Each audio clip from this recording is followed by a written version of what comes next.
गंगा किनारे बसे छोटे से गांव में एक संत रहते थे जिन्हें लोग महादेव बाबा कहते थे। दूर दूर से लोग उनके पास अपनी समस्याएं लेकर आते और समाधान पाते।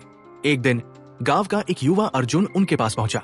अर्जुन हमेशा इस उलझन में रहता था कि उसका भविष्य पहले से तय है या उसके कर्म उसे बदल सकते हैं।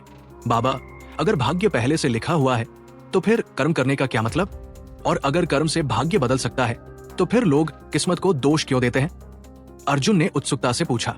महादेव बाबा मुस्कुराए और बोले, बेटा, तुम्हारे सवाल का जवाब एक छोटी सी कहानी में छुपा है।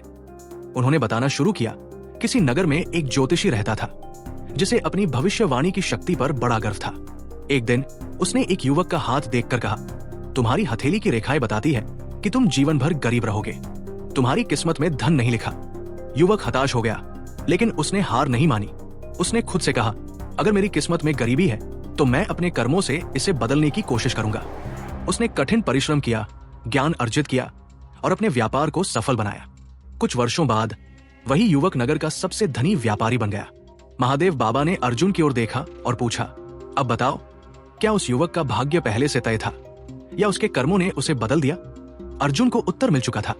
बाबा ने आगे समझाया, भाग्य वो बीज है जो हमें जन्म के साथ मिलता है, लेकिन कर्म वो जल है जिससे हम उसे बड़ा पेड़ बना सकते हैं। अगर हम कर्म न करें तो बीज वही पड़ा रहेगा, लेकिन सही प्रयासों से हम अपनी तकदीर को संवार सकते हैं। अर्जुन की आंखों में चमक आ गई। उसने समझ लिया कि भविष्य चाहे जो भी हो, उसके कर्म ही उसकी असली ताकत है। वो संत को प्रणाम कर आगे बढ़ गया, अपने भाग्य को अपने कर्मों से गढ़ने के संकल्प के साथ।